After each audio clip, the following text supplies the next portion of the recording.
I created Species Nutrition with one mission in mind: to provide bodybuilders and serious athletes with no-nonsense supplements that work. I put my name and reputation on every bottle of Species Nutrition products. If you want to be your absolute best, join the evolution.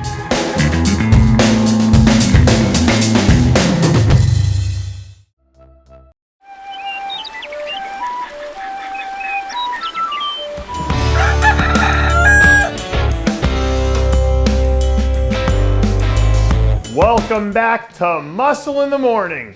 I'm Dave Palumbo, and today is Thursday, February 16th, 2023. And let's find out what's going on in the world of bodybuilding and fitness.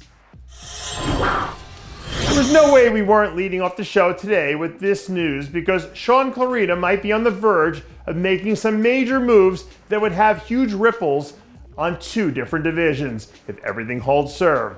During a recent interview, Shawn went on the record to say that if he finishes first or second at the Arnold in a few weeks, that he would make the move to the open class, which would effectively vacate his 212 title and potentially throw a huge wrench into the projected top 5 at this year's Olympia. For years, there's been a contingent of people out there who've considered Shawn to be pound for pound the most complete bodybuilder across any division. And if he can place in the top 2 at a show like the Arnold, where he'll be up against 3 other top 10 Open Olympia athletes, if anything, I think it probably further cements his greatness. Because if he can beat Big Ramy, who's a 2-time champion in his own right, and hold his own against the likes of Nick Walker, it looks like there's a very real possibility that we've seen the last of Shawn Clarida's time on a 212 bodybuilding stage. I think it was William Penn who said that time is what we want the most, but use the worst, which is one of the things that's pretty much universally true if you think about it. But as we know, there are exceptions to every rule, and as far as this offseason is concerned, you can make an argument that no one in the open bodybuilding class is making better use of their time than Brett Wilkin right now.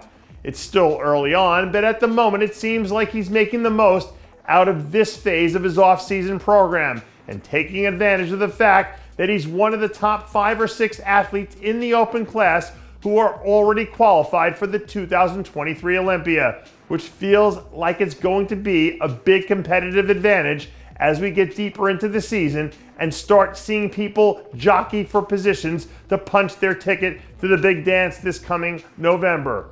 Over the last 2 years, he's done a really nice job of turning himself into a high-quality competitor in the open division, so that he can make the most out of the next 6 months or so before it's time for him to start chipping away with his prep.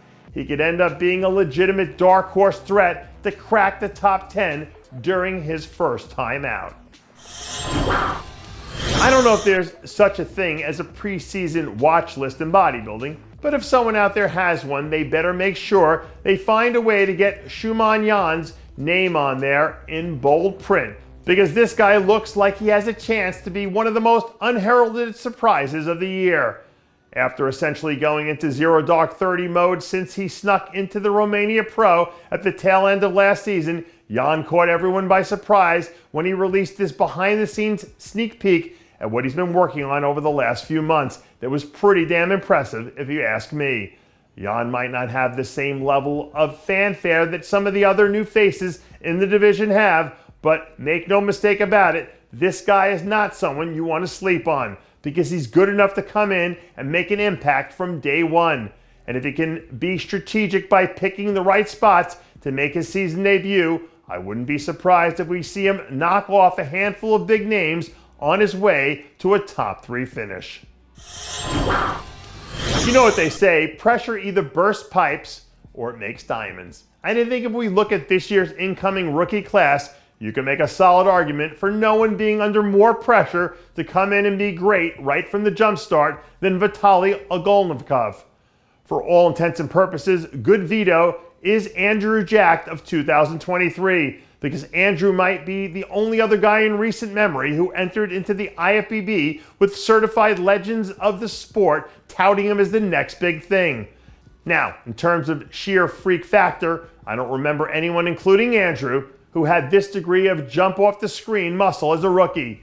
and the fact that he has the track record to back it up also makes him even more of a rare breed in the sense that he's already shown that he can perform when the lights come on. So if this is one of the cases where the pressure actually brings out the best in him, he's going to be must-see TV this year. And that does it for yet another edition of Muscle in the Morning. I'm Dave Palumbo, reminding you to always be true to your passions, and make sure to follow us on Facebook, Twitter, and Instagram.